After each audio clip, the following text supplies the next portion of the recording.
Okay, so I've recently had a gold drop that was a little bit below the expected gold in it for the type of ICs that I processed. These are ICs that were incinerated as per usual, and then instead of shaking them in the metal container like I usually do, I actually used a blender to make them as fine as possible. And so because I got a little bit less gold than I was hoping for or was expecting, I thought I might have a look at the sediment that was washed out from the initial washing of the incinerated chips. After they were blended, they were obviously washed to get rid of all the ash and light material. And what I've done is I actually kept the sediment, because I knew that I was changing my process and things might change. I kept the sediment just to make sure in the end that I wasn't washing away any substantial amount of gold. And so this is the panning of that sediment. So I could go through. I mean, that's quite a lot of stuff there. I could go through and process this with acids, but that's going to generate a lot of waste to deal with, which is one of the biggest pains in the asses with this whole thing. And secondly, it's a little bit of a slow process. Really the waste is the main driver why I'm not going to be processing all this stuff the regular way. There's probably a fair bit of lead and tin and copper and all that kind of stuff in here as well. So yeah, obviously did what I always do. I just went to YouTube and watched a few videos, and now I should be an expert in how to do this, seeing as I've watched 5 videos on it. So let's give this a try. And so got a little bucket that I'm working with here, and this I would recommend a little bit bigger bucket like this if you're doing it. And I started off kind of holding the pan with 2 hands and trying to do it that way, but I soon, after 10 minutes of doing this, I figured out that really the way that I like to do it is just kind of like a one-handed shake. And so we're going to put some water in it, quite a bit of water, and then we're going to give it a shake to basically suspend the material. And then we're just going to, I'm going to lightly shake while I'm washing a little bit of the material out. And so we're just going to keep on doing this now. And just get rid of with a bit of a wash, just the stuff from the top. Keep on agitating, keep on washing. Obviously I got one of these black gold pans that have the built-in riffles, and obviously I've never tried one without it, but this does appear to work quite well, as I'll hopefully be able to demonstrate at the end of this video. It does work as advertised. So I'm sure the experts out there will have a little bit to comment on my technique here. Not saying it's good or it's the best or anything. That stuff in suspension. So gotta watch out for your RSI here, so give your wrist a workout.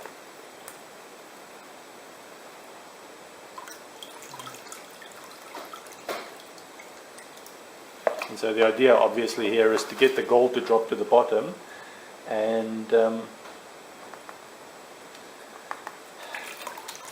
sort of to wash the light stuff away from it. It's a very, very simple idea. It's worked for I guess hundreds of years.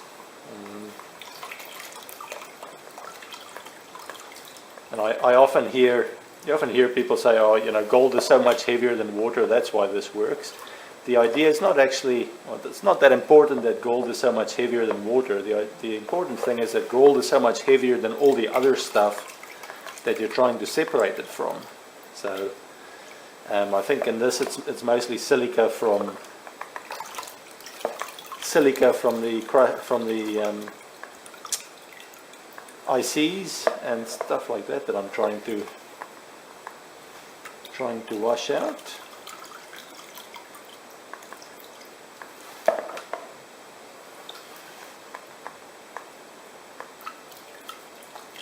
So this is of course all stuff that initially made it through the fine sieve, the sieve, and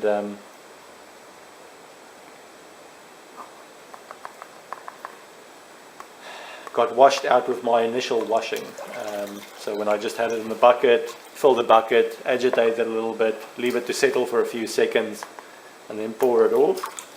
And I suspect most of the fine gold that's probably going to be in here would have come in the first bunch of washes, because I think initially when there's so much crap in the water, the gold takes a little bit longer to settle. And so depending on the result of today, what I might do is I might leave the initial washes to actually settle, instead of 10 seconds, I might leave them for 20 or 30 seconds, the first 5 or 10 washes to settle, so that you can be sure you've got most of the gold settled, and you've only got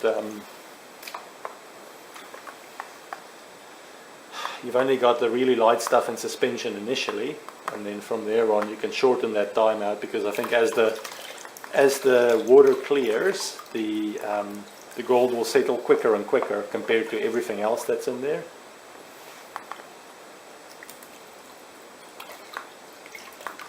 Let's see how we go here.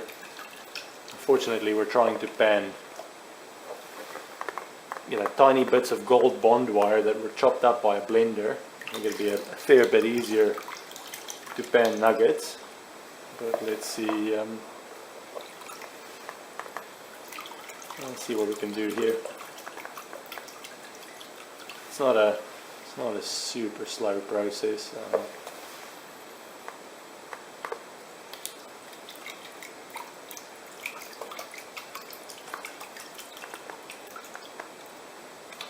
And if this proves to be a good process, I suspect what I actually will do in the future is once I've washed the bulk of the material, even if it's completely washed before the acid processing, I'll be doing a little bit of panning on it, just to get rid of, say, 50% or 60% of the initial stuff that goes into that beaker, because the less acid I can use in the processing, the better, really. There's no need to use any unnecessary acid, really. It'd be fantastic to create less waste solutions. It'd be, I think that's like a big part of what doing gold recovery as a hobby is figuring out, seeing as you're not like the professionals who can just ship their acid waste off to get dealt with. If you've got to deal with it yourself in a responsible way, then the less you can create, the better, to be honest. Getting a bit of a sore hand here.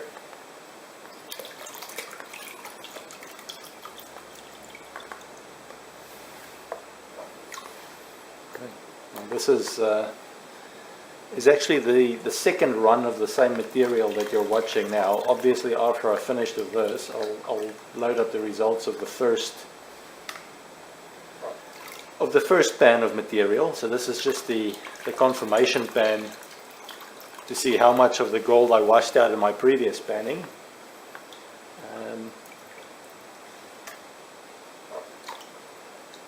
But yeah, it does actually feel like a skill that if you do it for a few hours, you'd get quite good at it. Doesn't seem like it's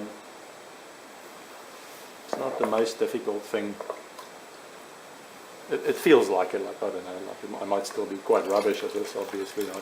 Who knows, until I can find someone who is actually very good at it, who can watch me and say, yeah, you're doing this wrong or you're doing that wrong.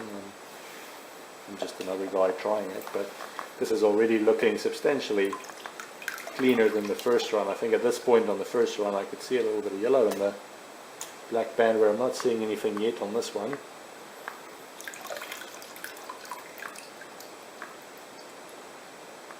It's getting quite difficult to it's getting a little bit difficult to wash this stuff out now.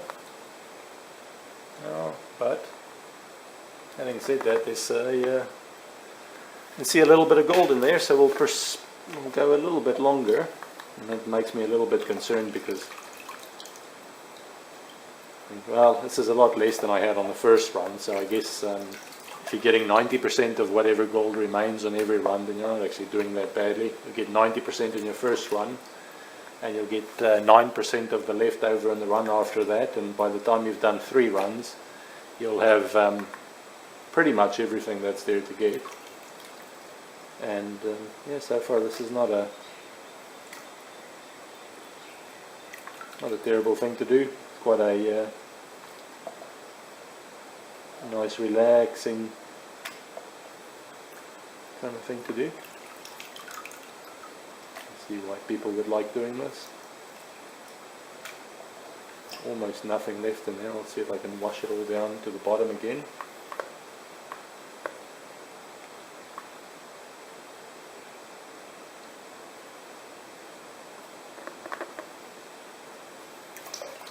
Wash it out again.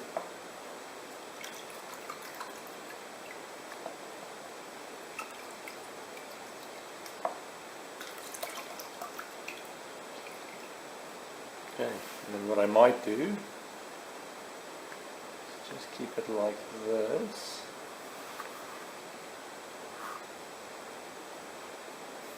Let's wash it all into, I've decided I'm going to wash it all into the into a corner. It's a bit easier to see the color difference between what is gold, but I'd say on the first run I did get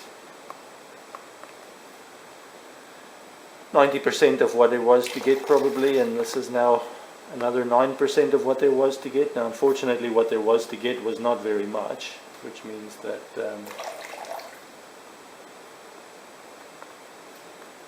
it's not very impressive. I'll do get better at this. I can, yep, okay. So let me bring it up to the camera a little bit. I hope this whole video was in focus. And if we look on the left there, you'll see a little bit of gold, you know, yellow colored, which is quite good, and then obviously there's a little bit of darker stuff just following the gold there, which I think is probably going to be copper or lead. So we're talking around here, there's a bit of copper or lead and stuff like that, and then what I think is just bits of chopped up silicon chip, silica. So yeah, obviously we're looking pretty good here. Awesome. Yeah. Okay, so here you can see the result of the first pan of the washed out material from the chips I was processing, and you can see I'm going to try and explain what's going on here. So right on the right hand edge here, I've got a little bit of yellow gold, I believe at least some part gold material. Then it goes into a kind of a coppery color on that's like the bit in there. It's kind of hard to see in this light, but you can see it's a little bit darker than the stuff on the left, which I believe is going to be gold, and then copper, and then the stuff all on the left here is the just bits of silicon and stuff like that, but heavy stuff. There might also be mixed in with this. I wouldn't be surprised if there was lead and tin as well from those from like little bits left over from the legs of the ICs. The reason being that obviously lead and tin are also quite heavy. So I'm just going to try and show you the result if I can get this swirling thing to happen. Oops, so the gold's all kind of in the corner underneath all the other stuff.